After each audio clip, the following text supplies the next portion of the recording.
अच्छा जी फ्रेंड्स, क्या हाल है आप सबके। आपको अपने चैनल हैप्पी प्लांट्स में खुशामदीद कहता हूँ और मैं उम्मीद करता हूँ कि अगर आपको मेरी ये वीडियो पसंद आएगी तो एक तो मेरी इस वीडियो को आप लाइक ज़रूर करेंगे और साथ में मेरे चैनल को भी सब्सक्राइब करेंगे।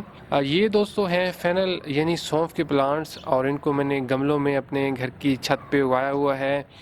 सौंफ जो है दोस्तों दो किस्मों के होते हैं। एक जो ये मैंने उगाए हुए हैं इसको हर्ब फेनल कहा जाता है और ये वाले जो सौंफ होते हैं इनके पत्ते इस्तेमाल किए जाते हैं। इनकी बहुत प्यारी खुशबू होती है, इसको स्वीट फेनल भी कहा जाता है।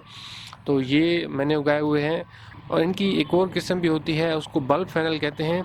उस किस्म में ये होता है कि इस जगह रूट पे जो है वो उसका बल्ब बनता है, उसको फ्लोरेंस फेनल भी कहा जाता है। उस किस्म के मुझे इस दफ़ा सीड्स नहीं थे मिले, इसलिए वो इस दफ़ा मैं अभी नहीं उगा सका। होपफुली उसको भी कभी ट्राई करेंगे ज़रूर। तो ये जो फ़ैनल है स्वीट फ़ैनल, ये बिल्कुल कॉमन सौंफ की किस्म है कि जो आप बाज़ार से अगर ख़रीद के लाएँ सौंफ के बीज उनके लगाएं तो ज़्यादातर वो स्वीट फ़ैनल के सीड्स ही होते हैं और इस तरीके से आपके ये सौंफ के प्लांट्स उगेंगे। और ये जो फ़ैनल है बहुत ही मतलब इसकी खुशबू जो है बहुत अच्छी होती है। इसको जायके के तौर पे इस्तेमाल किया जाता है सालन वगैरह में। और बिल्कुल ये देखने में जिस तरीके से दिल हर्ब होती है उसके जैसा ये देखने में लगता है। और इसके जो ये पत्ते हैं इनको तोड़ के बिल्कुल सब्ज़ पत्तों को भी इस्तेमाल किया जा सकता है या इनको खुश्क करके महफूज भी किया जा सकता है कि बाद में भी इस्तेमाल किया जाता रहे। अच्छा जी फ्रेंड्स, ये इनके सीड्स हैं तो बिल्कुल आपने देखे भी होंगे सौंफ पहले भी। तो इनको लगाना बहुत ही सिंपल होता है। सिंपली जो सीड्स हैं इनको थोड़ा सा ज़मीन में दबा देना होता है, तकरीबन आधा इंच गहरा इनको दबा दें। गमलों में डायरेक्ट इनको लगा सकते हैं, चाहें तो इनकी पहले पनीरी भी तैयार कर सकते हैं, लेकिन डायरेक्ट लगा दिया जाए तो भी ये बहुत अच्छा ग्रो करते हैं।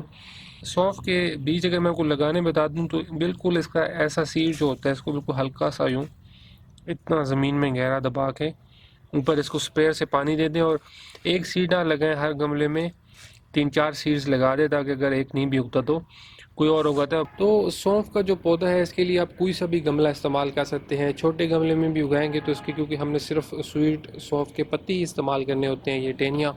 अब देखिए कि ये जो मेरे 6 इंच वाले गमलों में उगे हैं इन पे भी काफ़ी सारी टेनियाँ उगी हुई हैं कि जो तोड़ के मैं इस्तेमाल करना चाहूँ तो कर सकता हूँ।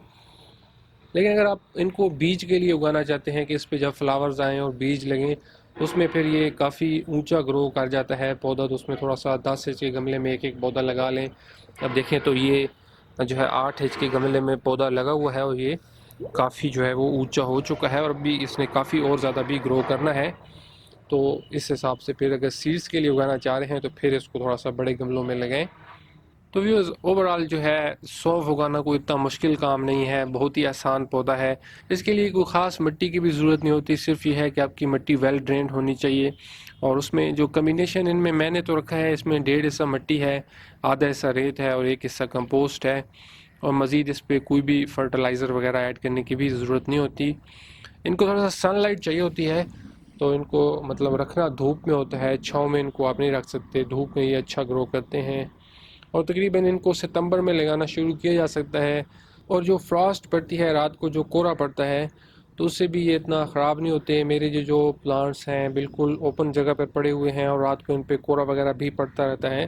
अभी भी इनकी जो खुशबू है बहुत ही मज़े की स्वीट फिनाइल की खुशबू होती है। और स्पेशली अगर आप मछली का सालन बना रहे हैं, कोई चिकन वगैरह बना रहे हैं तो उसमें इसको टेस्ट के तौर पे अगर इस्तेमाल किया जाए तो बहुत ही मज़े का इससे सालन बनता है। और इनको खुश्क करके क्या आप महफूज भी कर सकते हैं कि बाद में इस्तेमाल करने के हवाले से। अच्छा जी दोस्तों, आई होप कि आपको मेरे ये सौंफ के पौधे अच्छे लगे होंगे। इनको आप भी अपने घर में ज़रूर ट्राई कीजिएगा। अपना बहुत सा ख्याल रखिएगा। फिर बात होती है किसी और वीडियो में, तब तक के लिए बाय बाय।